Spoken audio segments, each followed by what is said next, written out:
the energy of later, why procrastination is a low vibration signal. Yo, welcome back to the Coherent Flow. If you are struggling with procrastination, you know the drill. You have a mountain of important tasks, a project, a workout, a meditation session, and yet you feel glued to the couch, endlessly scrolling. You label yourself lazy, undisciplined, or disorganized. You spend more energy fighting the urge to procrastinate than you would actually doing the work. We are ending that self-punishment today. The truth is this: procrastination is not a time management problem. It is a low vibration signal. It is resistance made visible. When you delay a task, it's because your internal frequency is fighting the reality of that future action. Today, we are going to dismantle the energy of later. We will prove that the task itself is rarely the problem. The problem is the fearful, low-frequency story you have attached to it. We will use the ultimate mastery techniques to turn resistance into inspired, effortless flow. It's time to stop pushing and start allowing. Let's begin. Part 1. Procrastination as Resistance, 4 to 12. We have to understand what the feeling of "I'll do it later" actually means in energetic terms. The moment you think about the task, your mind labels it hard, boring, or overwhelming. This thought generates a low-frequency chemical release, anxiety and dread. Your body, seeking comfort, demands the immediate relief of the distraction, the scroll, the snack, or the nap.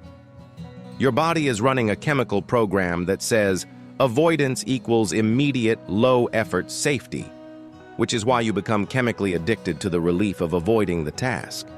The unfortunate truth is that this delay contaminates your entire energetic field with the low frequency of the undone task. This heavy energy of the undone thing creates clutter, stress, and noise in your system, which in turn blocks the flow of abundance, health, and peace. You cannot manifest clarity when your system is burdened by this energetic debt. Procrastination isn't about the job. It's about the low-frequency emotion you've attached to the job. Part 2. The core block, the identity gap. The deepest reason you procrastinate is that the action you need to take is currently incoherent with your dominant self-identity. The job is a symbol of the future self. If you procrastinate on starting a business, it's not because you hate the work. It's because your inner programming says, "I am not worthy of being the successful person that owns this business." Abraham Hicks teaches that true flow is achieved by closing the vibrational gap between where you are and where you want to be. For example, if the task is writing the first chapter of your book, the resistance comes because the "I am a struggling failure" self is fighting the "I am a published author" self. The resistance is so massive that your body chooses paralysis. The key solution is the next better feeling action. Instead of fighting the paralysis and forcing the full task, you must pivot your attention to the next smallest action that generates a feeling of relief or ease. If the wrong strategy is, "I must write for 2 hours," the flow pivot is, "I will open the document and choose the font." This small action of relief is a high-frequency nudge that signals safety to your nervous system and changes your chemistry. Part 3. The Master's Protocol, Activating Flow. The goal is to trade the low-frequency effort of pushing for the high-frequency ease of allowing. This is the Master's Protocol for sustained flow. The first step is to feel the relief first. Stop waiting for the task to be done to feel good. You must start to feel better now. Close your eyes and skip the struggle. Visualize the moment the task is completely finished. Focus intently on the feeling of profound relief and pride that comes from having completed the job.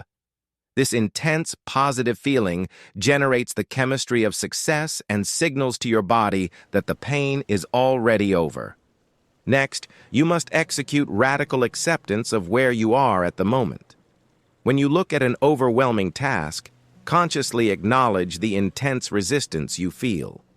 Say, "I accept this resistance. I accept this fear.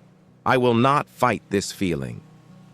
This act of acceptance instantly removes the chemical fuel, the resistance that sustains the block. After acceptance, reduce the task down to the absolute smallest possible action that requires zero effort. For example, if the task is to clean the house, the micro-shift is, I will throw away one piece of trash. The action is so small, it cannot generate a stress signal, but the completion generates a small, powerful hit of success chemistry. Finally, you must use the self-love to end the judgment. The moment you catch yourself procrastinating, grant yourself immediate, unconditional grace. Do not judge it or punish it.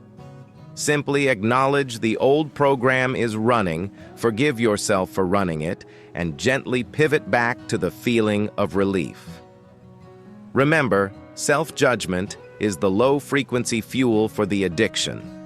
So don't beat yourself up when you have failures. They are part of the process. Conclusion: the flow is inevitable. Listen, you were not procrastinating because you were lazy. You were procrastinating because you were afraid of the chemical signal the task was generating.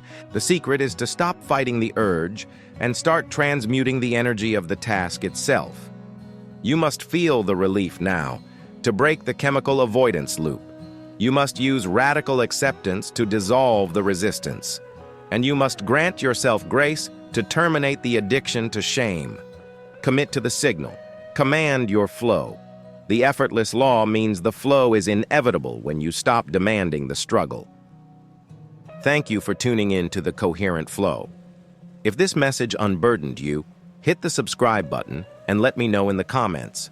What is the one low-frequency task you are turning into a micro-shift today? I'll catch you on the flow.